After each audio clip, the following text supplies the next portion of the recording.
तो चलिए पहला सवाल आपके सामने, पैरा जंबल्ड सेंटेंस इन्होंने दिए हैं। सारे के सारे हम पहले एक बार पढ़ेंगे, फिर देखेंगे जो करेक्ट सीक्वेंस है वो क्या बन रहा है।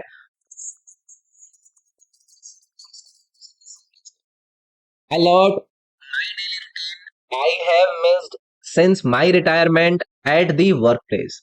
यार आप लोग मुझे बताइए कि ये जो आई हैव मिस्ड में आई दिया हुआ है, इसमें आपको पता चल गया ना कि ये सब्जेक्ट है आपके इस पूरे के पूरे पैरा जंबल्ड सेंटेंस का। तो यहीं से हम एक बार शुरू करके देखते हैं कि आई have missed what my daily routine. मैंने क्या मिस किया? मेरा डेली रूटीन मिस किया है ना। कहां पर किया? At the workplace. A lot किया। कब से? Since my retirement. तो करेक्ट बन गया ना। तो पैरा जंबल सेंटेंस के अंदर आपको बस कोशिश ये करनी है कि आपको शुरुआती वाला जो सेंटेंस है वो मिल जाए, सो दैट कि आप बिगिनिंग करके परफेक्ट सीक्वेंस तैयार कर पाए जो कि लॉजिकल भी हो। तो क्या बनेगा? आई हैव मिस्ड यानी कि सी, माई डेली रूटीन यानी कि B, at the workplace यानी कि A, a lot since my retirement. तो C B E A D आपका करेक्ट बनेगा, जो कि आपको देखो यहां पर इन्होंने ऑप्शन नंबर सी में दिया हुआ है। ओके, आगे बढ़ेंगे। Select the correctly spelled sentence. उस सेंटेंस को आपको ढूंढना है जिसमें सारी के सारी स्पेलिंग सही दी हुई है। The athletes achievements are impressive. The athletes achievements are impressive. इसके अंदर पहले सेंटेंस के अंदर आप लोग जरा मुझे बताइए कि जो इन्होंने अचीवमेंट की स्पेलिंग दी है, क्या ये सही दी है क्या? अचीवमेंट की स्पेलिंग क्या होती है? ACHIEVEMENTS।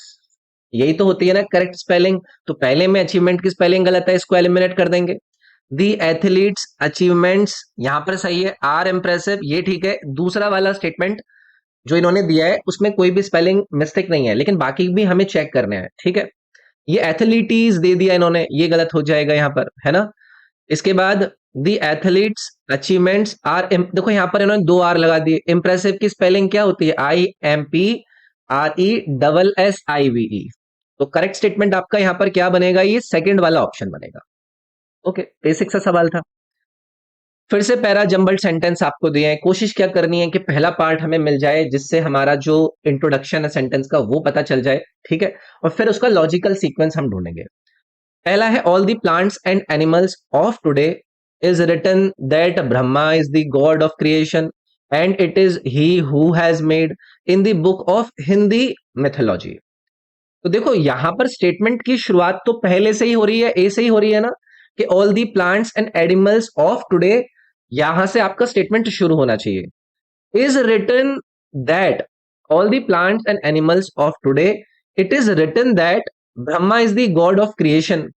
तो यहां पर नहीं नहीं नहीं, ये शुरुआत इससे नहीं होगी भाई। शुरुआत देखो इससे होगी, in the book of Hindu mythology. यहां से शुरू होगी कि उस हिंदू मिथोलॉजी की बुक के अंदर कुछ बातें दी गई हैं। It is written that Brahma is the god of creation and it is he who has made all the plants and animals of today. ये देखो लॉजिकल सीक्वेंस बनाना। तो हमारा बनेगा D, in the book of Hindi mythology it is written that, फिर आपका B आ गया। फिर उसके बाद क्या आएगा? And it is he who has made all the plants and animals of today, जिन्होंने आज के सभी प्राणियों को बनाया है। तो डीबीसीए ये आपका जो पहला वाला ही ऑप्शन है ना, देखो उसमें जाएगा, ठीक है। सीक्वेंस हमें क्रिएट करना है, इंट्रोडक्शन सही होनी चाहिए, आंसर निकल जाता है।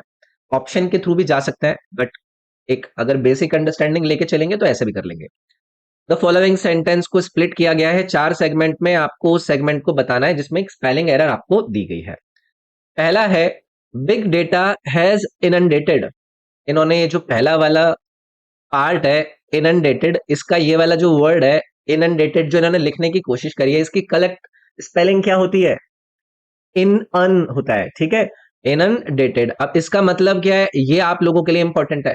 इनंडेटेड का मतलब होता है, एक वर्ब है ये, जिसका मतलब होता है कि ओवरवेम करना थिंग्स या फिर लोगों को जिनसे आपको डील करना है, आवृत करना। जैसे कि हम कहते नहीं है कि भाई हम किसी ऑफिस में, तो वो ऑफिस क्या था?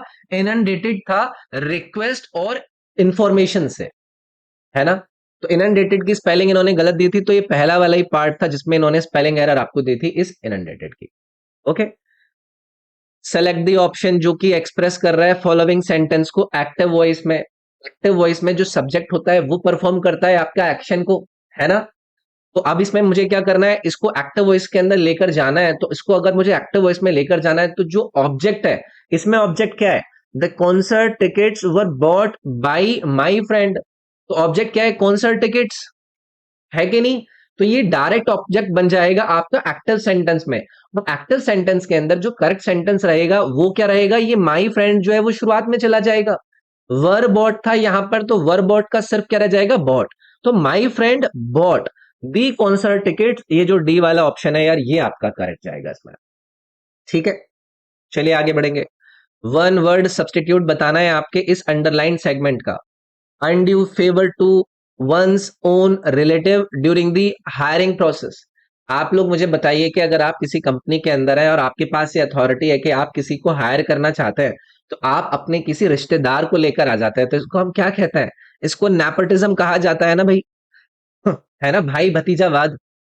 तो नेपोटिज्म वाला जो वर्ड है वो इसमें आपका सही जाएगा। अब ये रेसिज्म एक इन्होंने वर्ड यहां पर दिया है, ये होता है जातिवाद, रेसिज्म, जहां पर आप डिस्क्रिमिनेट करते हैं किस आधार पर, रेस के आधार पर।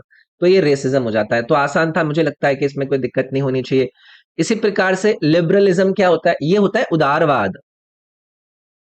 मतलब ये कि एक पॉलिटिकल या फिर मोरल फिलॉसफी जो कि फ्रीडम की बात करती है, इक्वालिटी की बात करती है, सिविल राइट्स की बात करती है, उसको हम लिबरलिज्म कहते हैं। फिर एक और वर्ड यहां पर दिया है, कम्युनिज्म।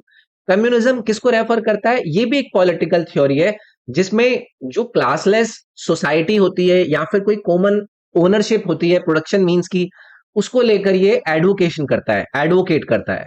इसको हिंदी में क्या कह देते हैं हम, साम्यवाद। ठीक है, तो नेपोटिज्म जाएगा भी इस वन वर्ड सब्स्टिट्यूशन में। Select the most appropriate option जो कि सब्स्टिट्यूट कर सकता है इस अंडरलाइन सेगमेंट को।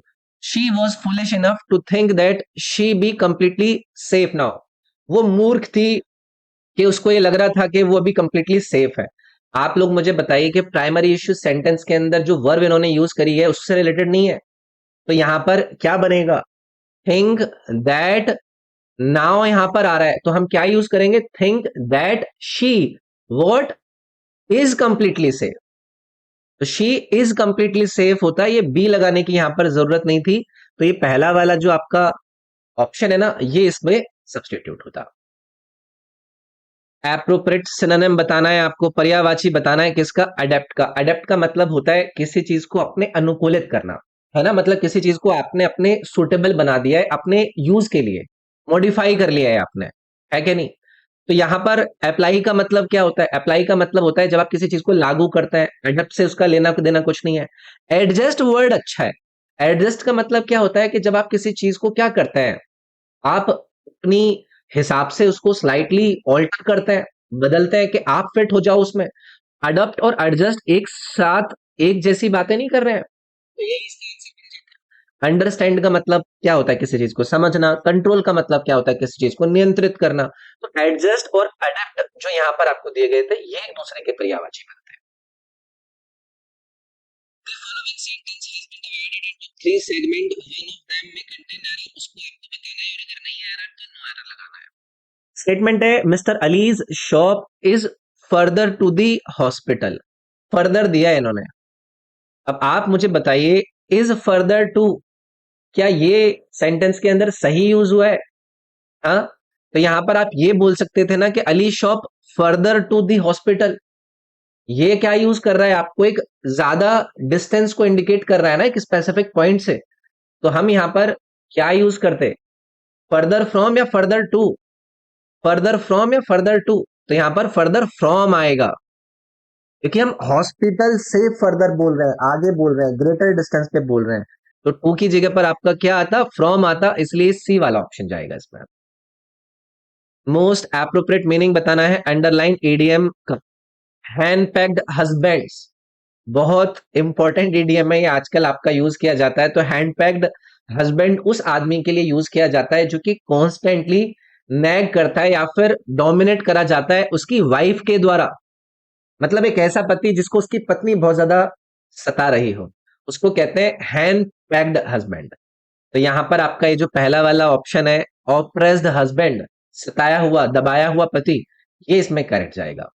ठीक है, एंटोनिम बताना है आपको किसका, स्टनिंग का। स्टनिंग देखो बहुत कॉमनली यूज करे जाने वाला वर्ड है। स्टनिंग का मतलब क्या होता है, कोई चीज जो कि बहुत ज्यादा मनमोहक हो, मजा आ रहा हो, अट्रैक्टिव हो, इम्प्रेसिव हो, जो बहुत ब्यूटीफुल हो। तो आप क्या कहेंगे कि you are looking stunning today, मतलब आप बहुत सुंदर लग रहे हैं आज।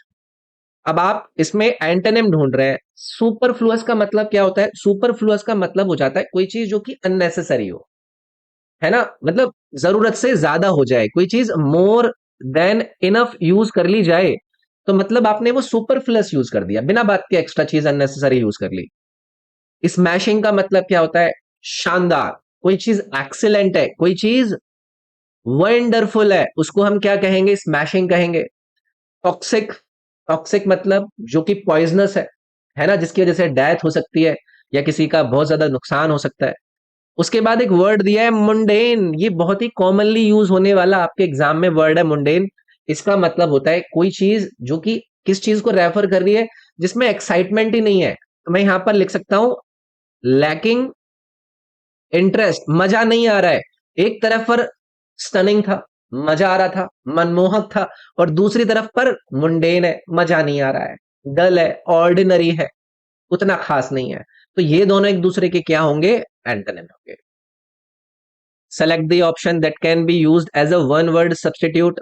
क्या है, the statistical study of human populations. जो ह्यूमन पॉपुलेशंस होती हैं उनकी सांख्यात्मक अध्ययन को क्या कहा जाता है, एक सिंपल सा वर्ड है डेमोग्राफी। बहुत ही कॉमनली इस वर्ड को यूज करा जाता है। तो ये वो स्टैटिस्टिकल स्टडी होती है जिसमें ह्यूमन पॉपुलेशंस की स्टडी करी जाती है कि उनका साइज क्या है, उनकी स्ट्रक्चर क्या है, उनका डिस्ट्रीब्यूशन कैसा है। इसको कहा जाता है डेमोग्राफी। ठीक है। फोटोग्राफी क्या होता है, इमेजेस वगैरह की कैप्चरिंग से रिलेटेड होता है। एस्ट्रोनॉमी क्या होता है, ये जो सेलेस्टियल बॉडीज होते हैं उनकी जो घटनाएं होती हैं उनके अध्ययन से संबंधित है। पेलियोग्राफी क्या होता है, इसमें हम एंशियंट राइटिंग्स का अध्ययन करते हैं, है ना। तो यहां पर आपका ये जो डेमोग्राफी था वो करेक्ट वन वर्ड सब्स्टिट्यूट बनता। सेलेक्ट द ऑप्शन जिसको फिर से आपको वन वर्ड सब्स्टिट्यूट बताना है। One who tends to look at the dark side of things, एक ऐसा व्यक्ति जो कि सिर्फ हर बात का नेगेटिव देखता है, हमेशा निराशावादी वाली बातें करता है, तो इसको कहते हैं पेसिमिस्ट। इसकी स्पेलिंग देख लीजिएगा, इसकी स्पेलिंग को एरर देकर आपसे सवाल पूछ ले जाता है। तो ऐसा आदमी जो कि हर चीज में कि ये तो गलत हो जाएगा, बहुत ज्यादा गलत हो रहा है, उसको पेसिमिस्ट कहेंगे हम। ठीक है। ऐसे ही एक ऑप्टिमिस्ट वर्ड होता है, ऑप्टिमिस्ट में हम हर चीज के लिए आशा लगाते हैं, ये आशावादी होता है। ये क्या करते हैं, ये हर समय हर चीज की पॉजिटिव साइड को देखते हैं कि अच्छा हो जाएगा। तो पेसिमिस्ट और ऑप्टिमिस्ट एक दूसरे के विलोम है। ऐसे ही यहां पर एक वर्ड दिया है आपको, पोलमिस्ट। पोलमिस्ट होता है जो ऐसा व्यक्ति जो कि हर किसी जगह पर ना विवाद में घुस जाए, डिस्प्यूट में एंगेज हो जाए, तो इसको हम क्या कह देंगे, ये विवादक है, लड़ाई झगड़ा करता रहता है। ऐसे ही एक वर्ड है यहाँ पर डायनामिस्ट। डायनामिस्ट होता है शक्तिवादी, यानी कि जिनका संबंध हमेशा पावर को प्राप्त करने के लिए हो, एनर्जी चाहिए, फोर्स चाहिए, फिलॉसफी को लेकर पर्टिकुलरली डायनामिस्ट को यूज करा जाता है। तो यहां पर ऐसा व्यक्ति जो कि सिर्फ नेगेटिव साइड को देखे उसको हम पैसिमिस्ट कहेंगे। ठीक है। एंटोनिम बताना है आपको किस वर्ड का, हिंडर का। हिंडर भी बहुत कॉमनली इनके द्वारा पूछा गया सवाल है। हिंडर का मतलब होता है जब आप डिफिकल्टीज को क्रिएट करते हैं किसी के भी लिए और किसी भी चीज के लिए, जिससे कि उनके काम में ना बाधा आ जाए, तो हम हिंडर का मतलब क्या कह देंगे, बाधा डालना। अब इसका विलोम हमें ढूंढना है। पहला वर्ड इन्होंने दिया है फैसिलिटेट। इसकी स्पेलिंग देख लीजिएगा, इसकी स्पेलिंग बहुत ज्यादा पूछ ली जाती है। फैसिलिटेट का मतलब होता है किसी के लिए आप हेल्प करें, सो दैट कि उसका काम आसान हो जाए। तो एक तरफ आप बाधा डाल रहे हैं, दूसरी तरफ किसी के लिए आप किसी चीज को सुविधाजनक बना रहे हैं, तो ये एक दूसरे के विलोम हो गए। ठीक है। ब्लॉक का मतलब क्या होता है, ब्लॉक का मतलब होता है अवरोध। यहां पर भी हम ऑब्स्ट्रक्ट कर रहे हैं किसी मूवमेंट को, ये किसी मूवमेंट की ब्लॉकेज की बात है। प्रेज का मतलब क्या है, किसी की प्रशंसा करना, है ना। जॉय का मतलब क्या है, खुशी। तो यहां पर एंटोनिम क्या रहेगा हिंडर का, फैसिलिटेट।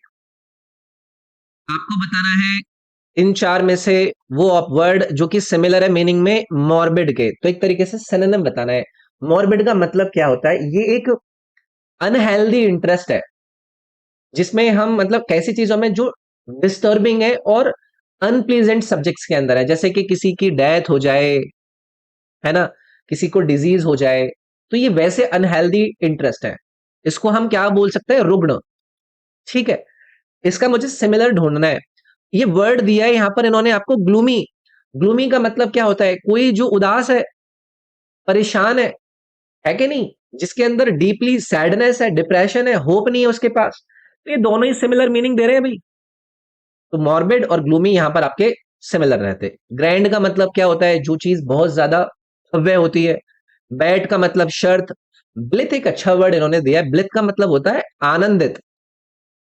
आनंदित, जहां पर आप चीयरफुल फील करते हैं, है ना। तो ब्लिथ भी आपको याद रखना, ये भी अच्छा वर्ड था। एंटोनिम बताना है आपको इनएविटेबल का। बहुत ही आसान सा वर्ड है इनएविटेबल, कोई ऐसी चीज जो कि होनी ही होनी है, उसको आप प्रिवेंट नहीं कर सकते, मतलब कोई चीज जो कि अनअवॉइडेबल है, इसको आप टाल नहीं सकते, तो इसका एंटोनिम क्या हो जाएगा, अवॉइडेबल, जिसको आप अवॉइड कर पाए। ठीक है ना। कॉन्फिडेंट का मतलब क्या होता है, जब आप आत्मविश्वासी हो। क्लियर का मतलब क्या होता है, जब आपको चीजें स्पष्ट हो। एक और वर्ड यहां पर दिया है आपको, इनएक्सोरेबल। ये बहुत अच्छा वर्ड है, इसका मतलब होता है अटल। तो अगर इनएविटेबल के साथ सिनोनिम पूछते तो हम इनएक्सोरेबल को लगा सकते थे, है ना। कोई ऐसी चीज जो कि क्या है, इम्पॉसिबल टू स्टॉप है, तो उसको हम इनएक्सोरेबल कहेंगे। लेकिन इन्होंने एंटोनिम पूछा है तो उसको हम अवॉइडेबल के रूप में मार्क करेंगे। Select the most appropriate EDM जो कि सब्सटीट्यूट कर सकता है अंडरलाइन सेगमेंट को। क्या है underline segment, wishing you luck. Wishing you luck, आप लोगों ने अगर ईडीएम पढ़े होंगे तो ये पहला वाला जो ईडीएम इन्होंने दिया है, ब्रेक अ लेग, इसका मतलब क्या होता है, इसको हम इसीलिए यूज करते हैं जब हम किसी को गुड लक विश कर रहे होते हैं। अगर मान लो कि कोई परफॉर्मेंस करने जा रहा है, कोई डांस वांस करने जा रहा है, तो हम उसको कहेंगे कि या फिर मतलब किसी भी जगह पर कोई एक्टिंग कर रहा है, तो हम ये कहेंगे कि प्ले स्टार्ट होने से पहले हर किसी ने एक्टर से कहा कि ब्रेक अ लेग, मतलब ऑल द बेस्ट, शुभकामनाएं देते हैं हम यहाँ पर। तो ब्रेक अ लेग का मतलब समझ में आ गया। ऐसे ही यहां पर एक और ईडीएम दिया गया है, तो भाई करेक्ट आंसर इसमें वन वाला हो जाएगा, है ना, विशिंग यू लक मतलब ब्रेक अ लेग। दूसरा है हैंड्स डाउन। हैंड्स डाउन का मतलब क्या होता है, जब हम कहते हैं कि भाई बिना किसी डाउट के, विदाउट अ डाउट, मतलब पक्का है कोई चीज, है ना। है ना, तो जैसे हम कहेंगे कि कोई लड़की है, वो किसी टीम के अंदर बहुत अच्छा परफॉर्मेंस करती है, तो हम कहेंगे कि she is hands down the best player on the team, बिना किसी संदेह के ये बेस्ट प्लेयर है इस टीम की। हाई फाइव का मतलब क्या होता है, ये सेलिब्रेशन जेस्चर होता है, हाई फाइव करता है। डाउन इन दी डम्प्स, ये एक अच्छा ईडीएम है, जिसका मतलब होता है जब आप सैड फील कर रहे होते हैं, feeling sad. Down in the dumps, इतना ज्यादा डाउन हो गया कि आप डम हो गए हैं, मतलब सैड फील कर रहे हैं, तो इस तरीके से याद किया जा सकता है इसको। उस ऑप्शन को चूज कीजिए जो कि इसको पैसिव वॉइस के अंदर लेकर आएगा। इनायत डिड नॉट ग्रेट हर, तो हम क्या करेंगे पैसिव वॉइस में इसको कन्वर्ट करने के लिए, जो ऑब्जेक्ट है, ऑब्जेक्ट क्या है, हर है, तो हम इसको शुरुआत में लेकर आएंगे। और उसके बाद जो एक्टिव वर्ब है डिड नॉट ग्रेट, इसको हम क्या कहेंगे, वॉज नॉट ग्रेटेड। तो क्या होगा, she was not greeted by home, by Inayat. A option जाएगा यहां पर। इसमें किस पार्ट में एरर है, it rain a lot in this part of the country. It rain a lot in this part of the country. आप लोग बताइए कि जो रेन वर्ब है, इसको हम किस टेंस में यूज करेंगे यहां पर, है। तो it rains a lot, present tense के साथ इसका एग्रीमेंट बन रहा है ना यहाँ पर, इट रेन्स अ लॉट, इस पार्ट में बहुत ज्यादा वर्षा होती है। तो इट रेन वाले पार्ट में भाई एरर था, इसमें क्या आना चाहिए था, रेन्स आना चाहिए था। सिनोनिम बताना है आपको किसका, क्रिएटिव का। क्रिएटिव का मतलब क्या होता है, कोई चीज जो कि बहुत ही ज्यादा रचनात्मक है, आपने उसकी ऐसी क्वालिटी की बात करी है जो कि उसको क्रिएट कर रही है, ओरिजिनलिटी से वो बहुत ज्यादा अच्छी बना दी है आपने, क्रिएटिव बना दिया है ना। इसका जो सिनोनिम है देखो, वो इनोवेटिव नहीं बन जाएगा यहाँ पर। इनोवेटिव में भी तो ऐसे ही होता है कि किसी चीज को आपने काम कर कर बहुत ज्यादा बढ़िया बना दिया हो, तो इनोवेटिव इसका सिनोनिम हो जाता। लाइकेबल का मतलब क्या होता है, कोई चीज जो कि बहुत ही ज्यादा क्या है, प्लीजेंट है ना, पसंद करने योग्य है। गुड मतलब अच्छा। पेडेंटिक एक अच्छा वर्ड इन्होंने यहां पर दिया है, ये है वो चीज जो कि बहुत ज्यादा कंसर्न्ड है कि भाई मुझे माइन्यूट की माइन्यूट डिटेल्स बहुत सही से चाहिए, है ना, मेरे को सारे काम बिल्कुल पूर्ण तरीके से चाहिए। तो इसके लिए एक हिंदी वर्ड होता है, वो होता है पांडित्यपूर्ण। ये सारे काम बिल्कुल सही तरीके से होने चाहिए, माइन्यूट डिटेल्स परफेक्ट होनी चाहिए, फॉर्मल तरीके से होनी चाहिए, उसको कहते हैं पेडेंटिक। ठीक है, तो लीजिए भी हम पहुंच चुके हैं हमारे क्लोज टेस्ट पर। आइए इसको देखते हैं। Recently, the of heart attacks in young Indians increased tremendously. Doctors are surprised to note that young men and women with seemingly healthy lifestyles are suffering deadly heart attacks. Diet and exercise play a role in a person's overall well-being. Mental health is also a valuable factor. The urban lifestyle is causing anxiety and depression in youth Indians, which may be a major factor behind increasing numbers या फिर increased numbers. Heart attack की बात हो रही है, बढ़ रहे हैं, तो इसमें यही तो है कि हार्ट अटैक का इंक्रीज नंबर देखने के लिए मिल रहा है युवाओं के अंदर, है ना। तो पहला वाला देखिए, the what recently the number of heart attacks, percent of heart attacks, height of heart attacks या फिर अमाउंट ऑफ हार्ट अटैक्स। तो नंबर ऑफ हार्ट अटैक्स जाएगा भाई इसमें, है ना, जो कि यंग इंडियंस के अंदर हो रहा है। तो ये हो गया of heart attacks in young Indians. अरे ये क्या हो गया, Indians increased tremendously, have increased tremendously, have been increased tremendously, had increased या has increased। तो अभी करंटली हम बात कर रहे हैं, एक स्टडी है, तो जो नंबर ऑफ हार्ट अटैक्स है यंग इंडियंस के अंदर वो इंक्रीज हो गए हैं, नंबर हैज इंक्रीज होगा। तो नंबर के हिसाब से जाएगा ना, द नंबर के हिसाब से, तो हैज इंक्रीज ट्रेमेंडसली होगा। आगे बढ़ेंगे, डॉक्टर सरप्राइज है, ठीक है, कि भाई healthy lifestyle suffering deadly heart attacks. What diet and exercise play, however diet and exercise play, since diet and exercise play, although diet and exercise play, in spite of diet and exercise play। क्या जाएगा, देखो वैसे तो diet और exercise play करते हैं एक role person की ओवरऑल वेल बीइंग में, मेंटल हेल्थ बीइंग में, और मेंटल हेल्थ बीइंग भी इसका एक वैल्यूएबल फैक्टर है।